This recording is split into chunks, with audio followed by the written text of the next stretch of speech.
Happy New Year from me to you. You know what that means? It's time for the 2020 bullet journal layout.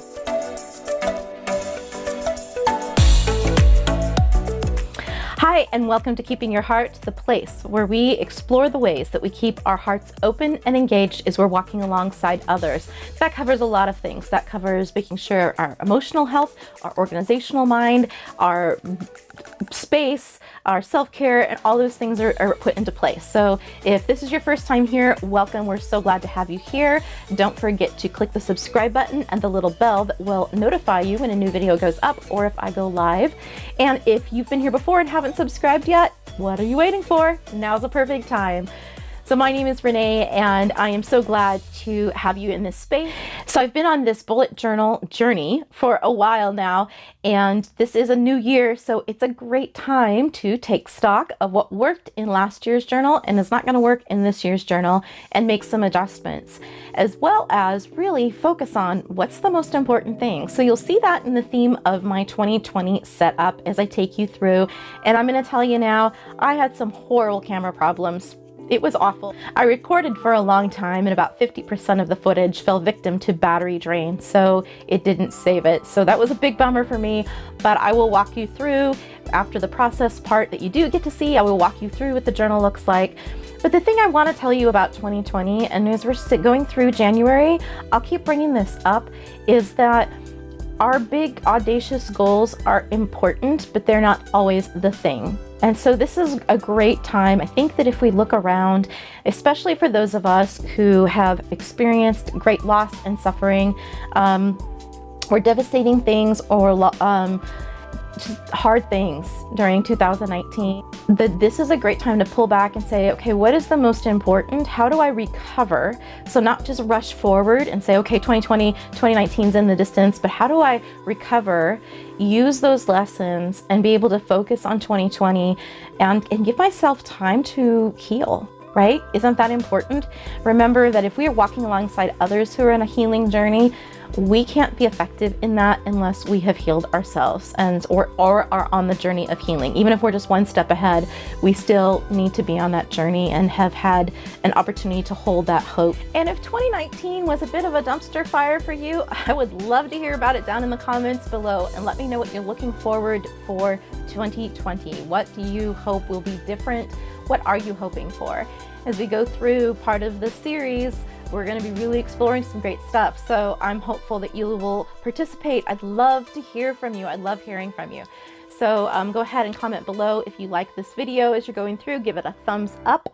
And if there's something that you don't like, if you're like, lady, you talk too much, go ahead and put that in the comments too. I want to hear from you. Without further ado, let's go ahead and take a look at the process and then the flip through on the other side.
So since we lost that footage of the end of the process, just wanted to go through and do a nice flip through to talk you through what the 2020 setup looks like and some of the themes here. So you'll see this is the cover for 2020. And if you saw in one of my previous posts, I'm really interested in simplifying some things this year. And so here is my first effort to do that, in that this is a very simple cover for 2020, and it has lots of meaning though. So the heart, mind, body, and soul, you will see throughout the year, and I'll have some posts coming up about that.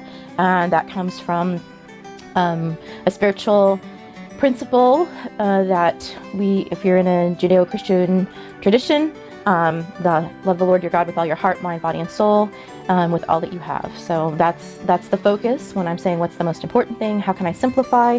There's a way to do that there. And then the Micah verse of what does God want from you but to live justly, love mercy, and walk humbly. So if I can do those two things better this year, then I will call this year a success. So I know it's a bit of a departure from the idea of setting big goals for 2020, and there'll still be those in there, but I want this to be at the forefront of what it is that I'm looking at. And then some fun washi. Okay, see, just washi, a little bit of marker, some writing, done. So you'll see here, will have some fun goals of sort of bucket listy type things for 2021. So things that will be here will be along the lines of a girls' weekend. Never done that. That should be fun. Making sure that I hit a couple of different escape rooms or things in California that I haven't done. Like I've never been to Solvang. There's just a ton of things I haven't done. So things that I want to do that are fun, and also some other yoga goals and those types of things. My annual objectives, if you've seen, and here are my annual objectives. And so those will be, where do I want to see myself at the end of 2020 in these areas. So that will be set up here. And then how I get there will be here. So you'll see that, again, very simple, right? All of these layouts, very simple. A little bit of washi tape, some color, some pen. Same here, some boxes here. Realizing when I only used 4 colors that I needed to have my months go this direction, but I like how it turned out with just the box and then a little drop shadow behind it. So I can put my strategy notes in here. This will be my long-term and short-term goals. So this is different than objectives. This is part of what are these goal markers that I want to hit for this year. So different than fun things that I want to do, but what would I like to accomplish, or what do I need to accomplish in some respects before the end of the year. And here are my savings goals. And so my Christmas goal, I'll do a video on this about the saving a certain amount each week. So 52 for the first week. I'm going to do it backwards. I know people usually start with 1, but this is the time of year where it gets really hard. So I would rather just start here and start building up now and let that be a little bit easier toward the end of the year. Also, we went on one 3-day vacation last year, and it was probably, actually this year, 2019, and it was probably the highlight for me of family things. So we'd like to do that again. So we're gonna save up toward vacation. And then I've had this work box goal, which is probably now a dream box at this point, for a couple of years. And so I've been saving up $3,000. And if you look, my goal here is $1,600, which yay, means that I have saved $1,400 so far. So last year it was super helpful to have this to fill out, to remind myself each time I color in one of these, I have squirreled away $50 toward that goal. So each one of these little boxes is 10. All right, so you can see that there's a progression there. All right, these are probably the most decorative intensive trackers usually are for me. And then my weight loss journey. So this again, not a new layout for me, but certainly reinvigorated because I started 2 weeks ago on this, and happy to say that I've already lost 8 pounds. So very excited to get that little kickstart and continue the momentum. If you can lose 8 pounds during Christmas and all of that, then that's a pretty good sign that you're gonna do pretty well for a while. So let's keep that going, and that is my goal. And then we have some debt reduction goals that we're going to be really focusing in on this year as well. And so I will put that there. That probably will not be very fancy. It will probably be a list, and when did this get paid off? That's about as much as it's going to be. Here's for my pen pals, so their name goes here. Their tag on YouTube or Instagram, important information about them, what's going on in their life, things I need to remember to bring up or ask about. The dates that I sent and the dates that I received. So I'll be filling that out with my pen pals. My word of the year. So I'll have a whole video about the selection of that word. I'm still working on it, so I will show you what that is. And then if you recall from last year, this monthly focus was a great addition. The word was embrace, and then there would be something each month to embrace, and this worked out really well for me and helped to give me a focus for each month. And it was so interesting how I had no idea what was going to be happening a year in advance, and yet the themes lined up with the things that occurred. So wasn't that interesting? So again, did this really simple, loving these little boxes with the months drawn in there. That was fun to do as well. This is where it gets a little more intensive, because this is a little more intensive. This is largely inspired from the best year, and this is setting up part of, you know, I have these goals. I probably won't fill the goals in until I have finished this process, but this says, okay, what is the next level that this is in particular? I'm thinking of big projects and some work things, and also some of my entrepreneurial goals through Etsy and some online trainings that I'll be offering and those types of things. So this will be what's the next level I need to get to and what is my goal. Also the book will be represented in here. This is a 6-month visualization. I can't say that word. I will visualize where I would like to be in the next 6 months. It's focusing on my relationships, what's going on with me, my finances, and then where I can see my relationship with my extended friends and family, and then what my home looks like. And this is a topic that we'll be focusing a lot on this year, how we're going to use the mission statements to create that vision of our home from our family and home mission statements. So this is a great thing. As I'm talking about beginning, this is a great thing as I'm talking about beginning with the end in mind, is where do I want to be? What can I see? Okay, so that's where I need to aim toward that. And then some things that I need to change in order to do that. So who must I become? So I appreciate that. And I'll do a whole post on this, but this is discrepancies between what I want and the actions I take, what I need to do and what I need to stop doing and will do instead. And then for me, where can I create margin? And boy howdy, because this is going to be so essential for me to continue to come back and look at on a regular basis of where am I taking on too many things, saying yes to too many things. I don't personally believe that I have that problem. I try not to do that, and I don't feel necessarily obligated to people a whole lot of the time, but to me, it's going to be where have I let things creep in that are taking away my margin, that I can release that. So I'm super excited to finish this part up. Good old Calendex and future log. So this bad boy is going to get all filled up because this calendar is already crazy. well, I shouldn't say it's crazy. It's not gonna be crazy. This will be nice and orderly, and this will be nice and orderly as well. But I'm very excited to see that. I did include all of the months of the year so I can look at the entire year in a glance.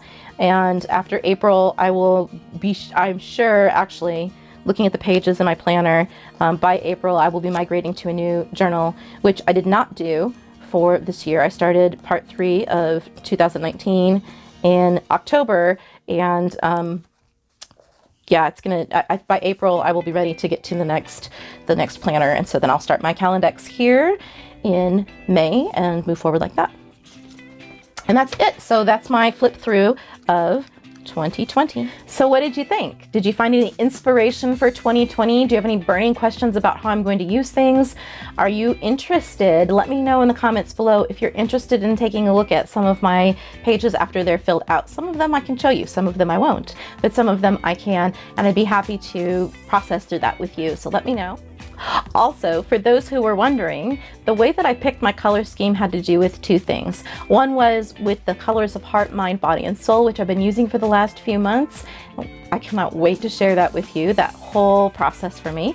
And the other was, it's clearance washi at Michael's. Yes, so I was looking at the washi, which have you noticed that they've really decreased their stock of the Recollections washi, and they're now going with the Martha Stewart and a couple of other brands. But I took a look at these longer tubes, which I ended up getting for $8, which is pretty good, and looked at them for different months and bought them ahead of time while clearance was going on, to say what was it, what kind of bright and festive. So you'll see I didn't use any really of the llamas.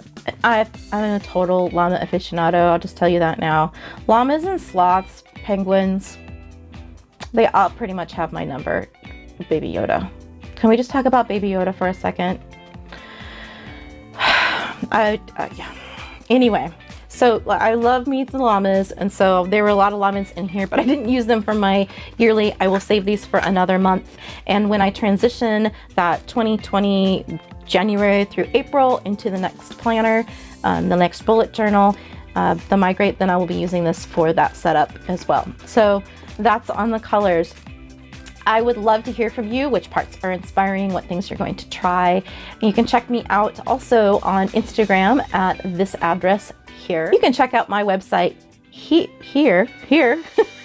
And there's all sorts of really interesting things about posts about trauma and resources, and you can take a look at my speaking schedule there and see where I'm going to be.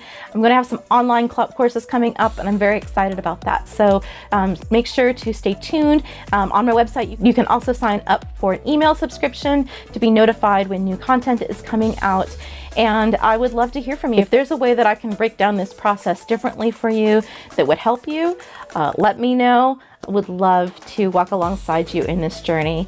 So here we go into 2020. I want to wish you the very best Happy New Year, and don't forget to keep your heart. Bye.